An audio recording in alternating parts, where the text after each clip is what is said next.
आपको बहुत ही ज्यादा टेस्टी और खस्ता मीठे शक्करपारे बनाना बताती हूँ कैसे बनाए जाते हैं। ये खाने में बहुत ज्यादा टेस्टी लगते हैं। अब फेस्टिवल आ रहे हैं, आप इनको बनाइए, सभी को बहुत ज्यादा पसंद भी आएंगे। चलिए बनाना शुरू करते हैं। शक्करपारे बनाने के लिए ये हमने 2 कप मैदा लिए। आप मैदे की जगह आटे का भी इस्तेमाल कर सकते हैं। अब हम शक्करपारे बना लेते हैं। इसके लिए हमने मिक्सी का जार लिया है। ये हमने 3/4 कप चीनी लिए। अब हम चीनी को मिक्सी के जार में डाल करके महीन पीस लेते हैं। ये हमने चीनी को महीन पीस लिया है।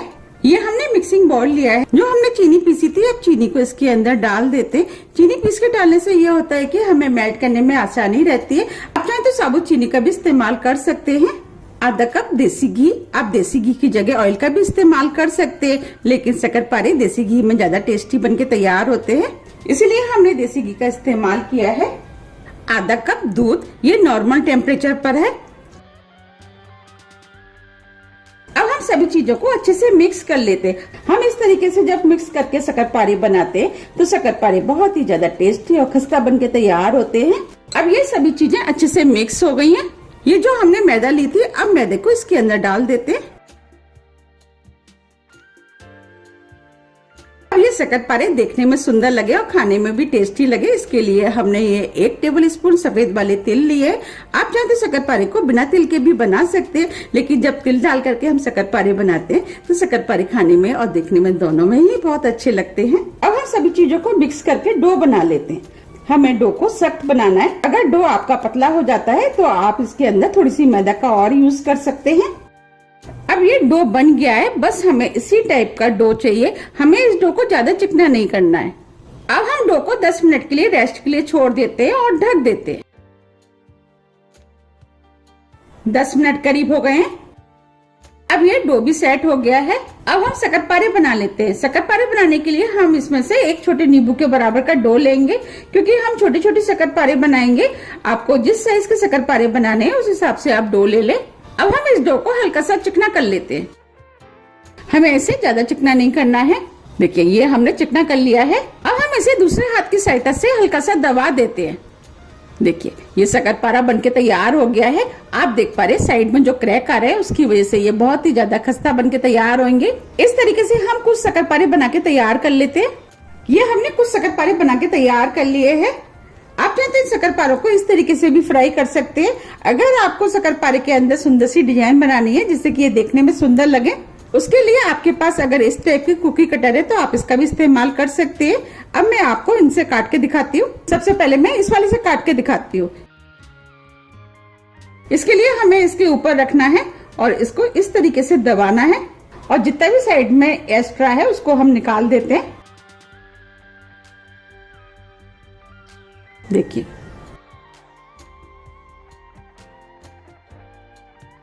देखिए कितना बढ़िया शक्करपारा बनके तैयार हुआ है। हम इस तरीके से जब इनको काट के बनाते हैं तो ये एक ही साइज के बनके तैयार होते हैं और देखने में भी बहुत ज्यादा सुंदर लगते हैं।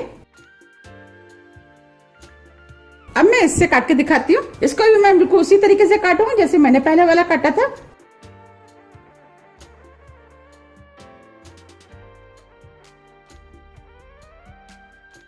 और अंदर से इसको हल्का सा दबा देती हूँ जिससे कि ये आसानी से निकल जाएगा। देखिए कितना बढ़िया बनके तैयार हुआ है और देखने में कितना सुंदर लग रहा है। मैं सभी इसी डिजाइन के बना के तैयार करूंगी। आपके पास जो भी डिजाइन का कुकी कटर है आप उससे बना सकते हैं। अब हम सभी शक्करपारे बना के तैयार कर लेते हैं। ये हमने सभी शक्करपारे बना के तैयार कर लिए। अब हम इनको फ्राई कर लेते हैं। इधर हमने कढ़ाई में ऑयल गर्म करने के लिए रख दिया था। अब हम ऑयल को चेक कर लेते हैं। अब हम इसके अंदर थोड़ा सा डो डालेंगे। आप देख पा रहे हैं डो में हल्के हल्के से बबल्स आ रहे हैं। बस हमें इतना ही गर्म ऑयल चाहिए।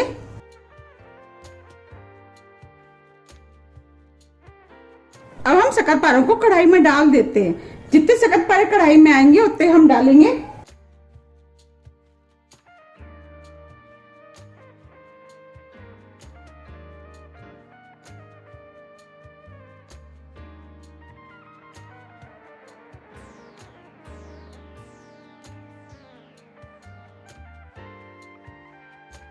ये हमने डाल दिए हैं। अब हम इनको फ्राई होने देते हैं। फ्लेम को हमने स्लो कर दिया है। हमें इन्हें स्लो फ्लेम पे ही फ्राई करना है, जिससे कि अंदर तक अच्छे से सिक करके खस्ता बने। अगर हम तेज फ्लेम पे इनको फ्राई करेंगे, ये ऊपर से तो सिक जाएंगे लेकिन अंदर से कच्चे रह जाएंगे। इसीलिए आप फ्लेम का बहुत ध्यान रखें। फ्लेम को आप स्लो ही रखें। जब ये हल्के गोल्डन कलर के हो जाएंगे, इसके बाद हम इनको पलटेंगे। अगर हम कच्चे में पलटेंगे तो ये खस्ता होने के कारण टूट सकते हैं। अब हम सिकने देते हैं। आप चाहते हैं शक्करपारों को इस तरीके से हल्के हाथों से हिला सकते हैं, जिससे कि ये शक्करपारे नीचे तली में ना लगे। अब हम इनको फ्राई होने देते हैं। अब ये हल्के गोल्डन कलर के हो गए। अब हम इनको एक एक करके हल्के हाथों से पलट देते हैं। आप इन्हें एक साथ ना पलटें, हो सकता है ये टूट जाए।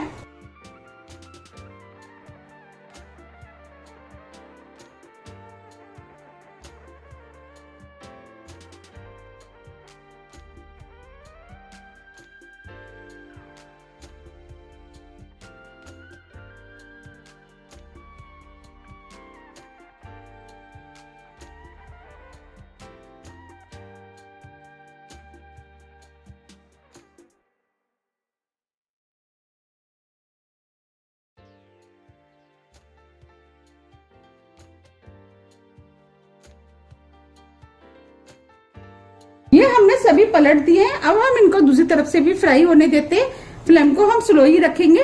अब ये गोल्डन कलर के हो गए हैं और दूसरी तरफ से भी फ्राई हो गए हैं। ये खाने में बहुत ज्यादा टेस्टी लगते हैं। आप इनको एक बार जरूर बनाइएगा, आपको भी ये बहुत ज्यादा पसंद आएंगे। और इसको बनाना भी बहुत आसान है, झट से बनके तैयार हो जाते हैं।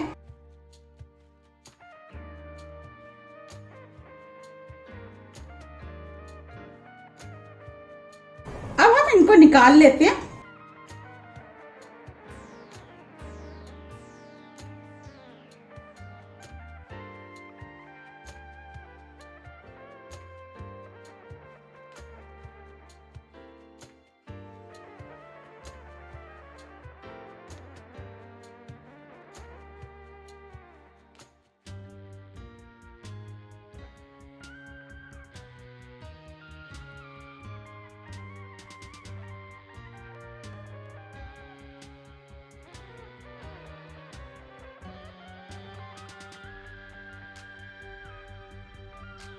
आप देख पा रहे कितने बढ़िया फ्राई हुए हैं। अब जो बचे हैं उनको भी हम बिल्कुल इसी तरीके से फ्राई कर लेंगे। ये हमने सभी शक्करपारों को फ्राई करके तैयार कर लिया है। आप देख पा रहे देखने में कितने सुंदर लग रहे हैं। ये खाने में भी बहुत ज्यादा टेस्टी लगते हैं। अब मैं आपको पास से भी दिखा देती हूँ। देखिए लग रहे हैं ना कितने सुंदर। ये काफी खस्ता बने हैं। देखिए ऊपर से क्रैक है, ये खस्ता होने का साइन है। अब मैं आपको तोड़ के भी दिखा देती हूँ कितने खस्ता बने हैं।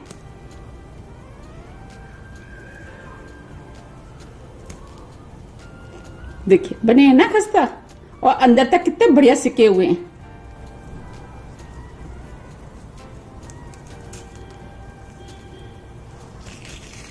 देखिए कितने खस्ता बने हैं।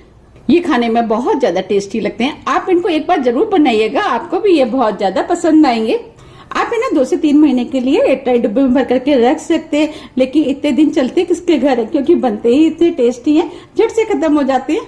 ये खाने में इतने टेस्टी बनते हैं कि आप बिस्किट खाना तो भूल ही जाएंगे। और ये बच्चों बड़ों सभी को बहुत ज्यादा पसंद आते हैं। आप इनको मेरे कहने से एक बार जरूर बनाइएगा।